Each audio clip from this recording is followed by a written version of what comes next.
Much like zombies, the infected from The Last of Us can be killed by a headshot, but it isn't as easy as one might think, since they are faster and nimbler than normal zombie walkers, and somewhat like those from the World War Z movie in agility and ferocity. So here in this video we will showcase the various ways the different forms of the infected from The Last of Us can be defeated and killed. So let's get into it.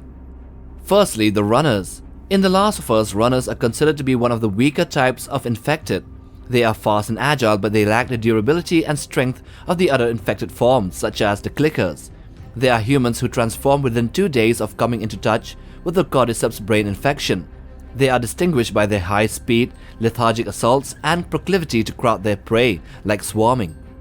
Runners are often encountered in groups and can quickly overwhelm a person if they're not careful.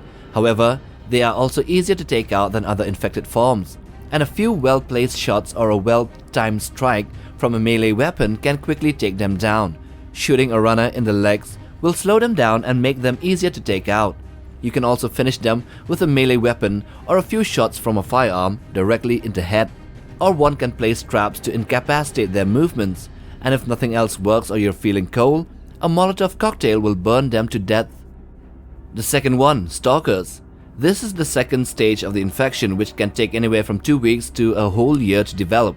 Stalkers have the speed and eyesight of runners and the ferocity of clickers. The stalkers' most noticeable feature is their croaking noise, which is followed by the appearance of fungal growths on the victim's head and face, leaving the host with just one eye and a development of a proto-echolocation ability.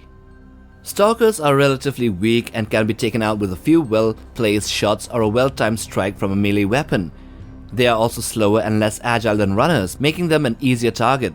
It's most important to be aware of one's surrounding when facing stalkers, as they can appear unexpectedly and attack from any direction. So laying traps for them isn't as easy as you might think unless you're a pro or a chess master. Overall, stalkers are a step up in difficulty from runners, but still relatively easier to kill in melee combat, or if they have been seen, they can be easily taken out by firearms. They also share the same vulnerability to fire. Thirdly, the clickers. These are the famous iconic third stage forms which have been exposed to the fungus for over a year and now have the strength far beyond that of a person, a normal man. The fungus that has developed from their diseased brains has completely robbed and ruined their looks somewhat, leaving them with just a mouth and sharp teeth. They are also one of the most dangerous forms of the infected, as their entire body is nearly indestructible to conventional weaponry. Since the fungus grows like an armor plating around them, they also move and are guided by echolocation. A shot to the head is the only way to kill a clicker quickly and effectively. Headshots will immediately incapacitate a clicker, making it the most reliable way to take them out.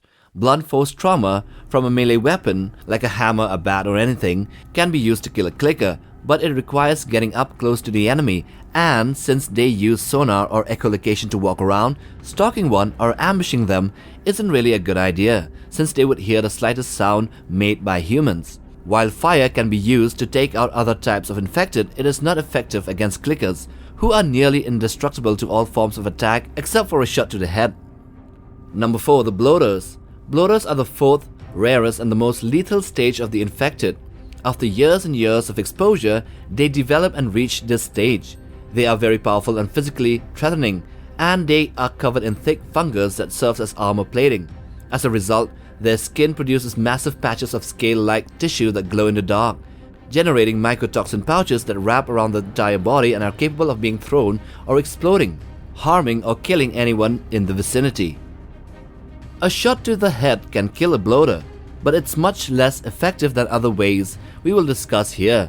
Bloaters have a thick, spore-filled body that makes them highly resistant to damage, so a headshot is not always a guaranteed kill.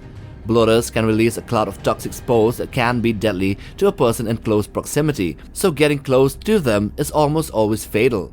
Bloaters can, however, be reliably killed with explosive weapons such as grenades or Molotov cocktails. It's also the most effective way to take them out, but it requires getting close to them, so it could be a suicide run. The fifth one, the shamblers. The shamblers are a different fourth stage form, an alternate version that is assumed to have originated or formed as a result of exposure to enormous amounts of water or humidity, as opposed to the regular dry environments in which bloaters thrive in. Shamblers are abominations that expel gaseous acid upon contact with the victim.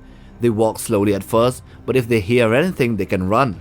And when threatened, they spontaneously expel corrosive spores around their body. Unlike bloaters, though, shamblers are easier to take down by headshots, since they are slower and also large, but with lesser armor outgrowths near the head. Explosives are still the best way to take them down, especially if there are many of them in one place. But fire is also the best way to kill a shambler, as they are highly inflammable. This can be done by shooting a flaming arrow at them or just by using a small Molotov cocktail. Shamblers are tough and can cause significant damage with their explosive attacks, so the best way is a quick attack with fire and explosives like a hit and run. And lastly, the Rat King. The Rat King is an abomination composed of stalkers, clickers, and bloaters connected together by the cordyceps fungus.